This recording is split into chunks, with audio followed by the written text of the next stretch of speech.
This is your classmate Stevie D and this is my friend Anderson Cooper, and we are going to be making a video interview on the photojournalistic profile of João Silva. So tell us, Mr. Silva, where did you begin your career? I began my career as a photojournalist working for a couple of different newspaper companies. In 1989, I worked for a local newspaper in South Africa called Albertan Record. I also worked for another newspaper company called The Star in 1991. Have you spent time as a photographer anywhere else? Absolutely. I spent some time as a freelance photographer and even as a contract staff photographer. So tell us, Mr. Silva, what is the Bang Bang Club all about? The Bang Bang Club was a club devoted to covering conflicts and battles around the world. The club was led by Greg Marinovich, Kevin Carter, Ken Oosterbroek, and myself. This club was created in 1990 and ended in 1994. The group lost some good friends that year, unfortunately. Oosterbroek covered a battle in Thokoza Township, and in the same year, Carter committed suicide. How are your images disseminated throughout your career so far?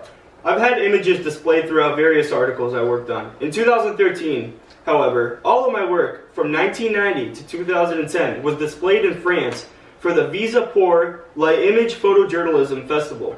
How do you explain the state of photojournalism as a profession in your time? As previously mentioned, I worked since the beginning of 1990s, and I am still working to this present day. It's not an easy industry. It's highly competitive. Every year there are literally thousands of kids coming on the stage, and a lot of them are so talented. For freelancers, it's a juggle every day. There's only so much money going around. There's only so many publications that will employ people. Even though demand for knowledge and content has grown, the market has shrunk. It's really sad, but it's a reality. What motivates you in the field to do what you do best? I've always seen my role as being a messenger, documenting history, trying to bring the reality of war to those who are fortunate enough not to live in a war zone. I'm a historian with a camera, and hopefully my pictures use the medium to capture history, or to tell a story, or to highlight somebody else's suffering. That's ultimately why I continue doing it, and why I want to continue doing it. The photojournalistic field requires the use of all kinds of technology. What piece of technology do you use, and why? While shooting photographs, I use a digital single-lens reflex camera.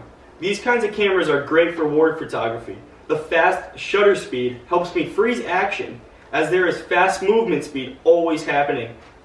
Also, these cameras can hold up to a lot of photos at once. What's a great feature on this camera are the lenses. I'm able to apply a longer lens to catch any action that is happening from a far distance. Are there any biases that you have, Mr. Silva? Yes. I believe that the power of photography tricks the media into thinking that a photograph was edited to make it eligible for an award. Like I mentioned before, a good friend of mine, Kevin Carter, committed suicide. He shot the famous picture in Sudan. There's this child lying face down in the dirt, and there's a vulture stalking the child. He was highly criticized for that picture. People who had no place in criticizing him. People who had no understanding of the dynamics that it took to make that picture criticized him to the point that he got all conflicted. He took his life a month after winning the Pulitzer. People always assume that this heartless photographer just walked past and shot the image of the child, and that wasn't the case. For one, the child was a few hundred yards from a feeding center. That child was not abandoned. But that's the power of photography. You isolate something, you transmit your image through that isolation, and it was the most powerful image. Ultimately, that image was such a strong message of famine. Suddenly, there was this influx of money that came out of nowhere. He saved more lives by taking that picture than he would have by not taking that picture. At the other side of the camera, there is a human being. And that human being is trying to stay alive, trying to capture, trying to get the message out to the world, and trying to stay safe. That is all, Mr. Silva. Thank you for your time, and thank you, ladies and gentlemen, for tuning into the Scython News Network. Thank you. João is a photojournalist who, unlike many others, looks out for the safety of his people. During his assignment in Afghanistan, João saw a man and his son in desperate need of help after an artillery attack happened on their neighborhood. From Marinovich, quote unquote, João had a choice, shoot or help. He chose to bundle the father and child into the car and race to the hospital. Once at the hospital, only then did João shoot pictures of the fatally wounded child in his father's arms. From the events that occurred, João risked a moment in his career from losing a valuable photograph. Instead, he saved the lives of both the father and son while still getting some pictures of the tragic scenes. That alone makes him a hero and one of the greatest photographers. The obvious main subject of this photograph is the man in the middle. His body language tells me that he is running around in search for any people. If the man were to be left out of the photograph, then there wouldn't be signs of a recent destruction to the city. A fast shutter speed froze the action in this photograph.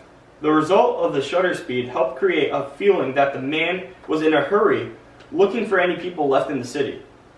The use of lines in this photograph grabbed my attention that the man is running towards the white building that's placed in the middle of the image. The buildings on each side of the street are aligned perfectly to create the use of lines in the image. The facial expression of the soldier on the ground helped to create a feeling that he is fighting for his life.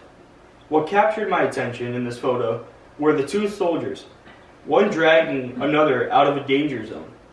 This image carries a shock-startle value to it as it represents the circumstances when you get wounded during war. There is a wet and shiny texture to the image. The texture presented in this photograph helps create the mood of the situation that the soldiers were in. The image held a sharp focus so that the facial expressions of the soldiers are clear. If the image was slightly out of focus, the overall effect would change. The lighting in this image is dramatic. Silva avoided from having any light in the room, leaving only brightness through the window. The direction of the light in this photograph helps the reader grasp the sniper's vision as he is looking outside the same window. It leaves a message indicating that the action is happening outside that window. Silva left this photograph with dark and bright areas. The dark areas contributed to the dark moment that is about to happen, which is the sniper preparing himself to shoot someone. The bright area in this image helped to create the idea that the object is focusing outside the window. The subject in this picture is not focused on the photographer. The man is focusing on something outside that window, possibly his target. Silva doesn't create anything in this photograph to make it more dramatic than what it already is. The right amount of area is focused in this photograph. The image uses a shallow depth of field to direct the attention towards three people.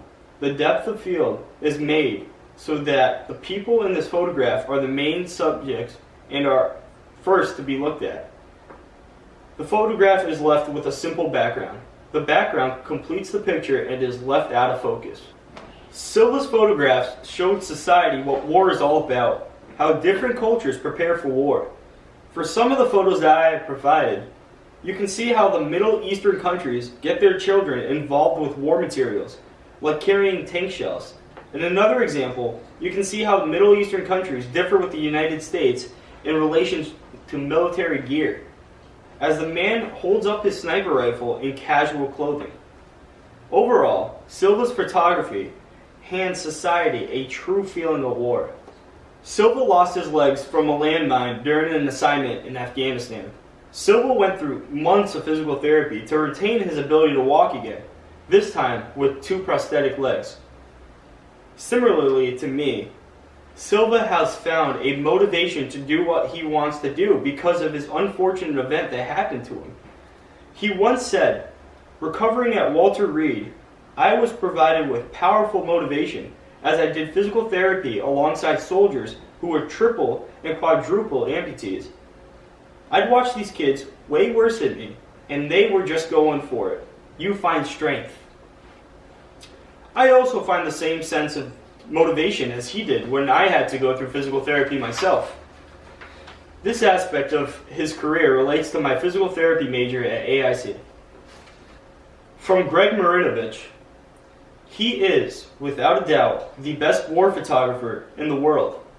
Fearless, tactical, calm under stress, and compassionate. He was also quite phlegmatic about the possibility that something might one day happen to him.